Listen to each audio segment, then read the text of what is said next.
kan hlan sak tur hi arun request chu ding ding guite ania an laming chu om kho har len kol ka han hira tiania phua tu hi puwan khama ani dor puya khian aizol dor puya van khama building ti po om ani na fa te zai thiam lar tak tak an oma van lal ruati te van lupui te minol pui na kan han hriat chu ania he la po hi van lal ruatin aron salar bera tin an fapa hi zai thiam a awm boka van hming liana ania pu hminga pu tawa ten ti mai thina office a kan thong dun reng towa mi fel tang mai ania kan soi thina heng hla te hi chu ti lai chu pi van lal ruati dam lo lai vel kha ania cancer kha ania chu vaina medical bill te khop te po kha khipon ka boi pui de ka siam sak veka ti khan ama po an dam le viawa kamis moi tak mai adung chial moi tak mai quality thatak mai min le sak nge nge a kalom khop maya kan nam pui chak chuak an lo ni ve boka chuan a vui ni a po khan a kor min le chu ka wa ha ve nge nge ani na lung len thla khop mai tin hela hi a chang a thunon to pa hian ka ngai che o ka ngai ber che ti te hian an sa thina mi then ka tian ma sela pu van khama pu dan tak chu ka ngai che o ka ngai che ka ngai che o ka ngai che ti hian ni mai ni tian ni fa te pon an soi thina ni thiam mang angin han sai la a tha mai o me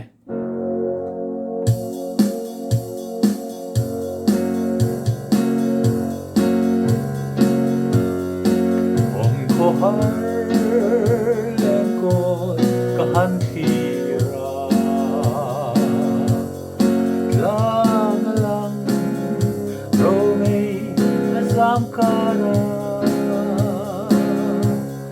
ta te khian lai tua lenga mana sui lung rual pui i don ve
ai lo muang deuh hleka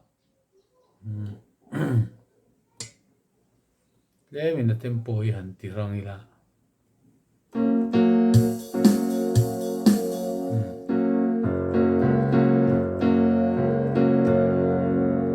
cha ni nai sa le chin tiang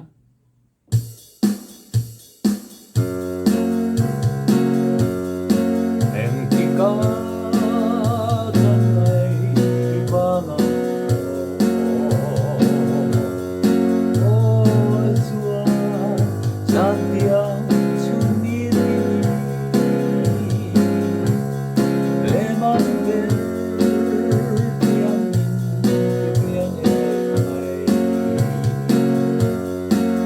liao sui lung le tua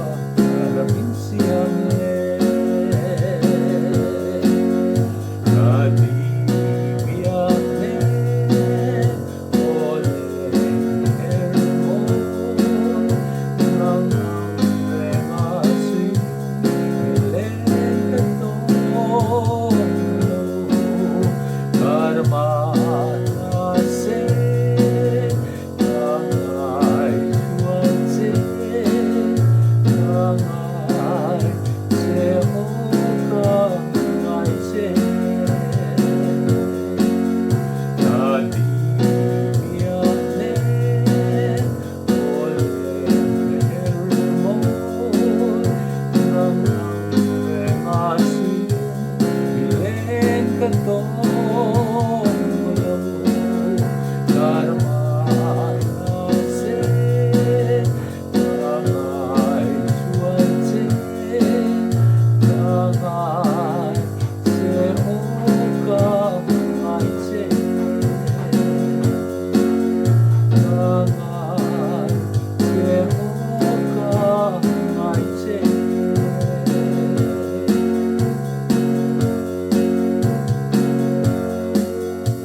Hani du talk pot mayang le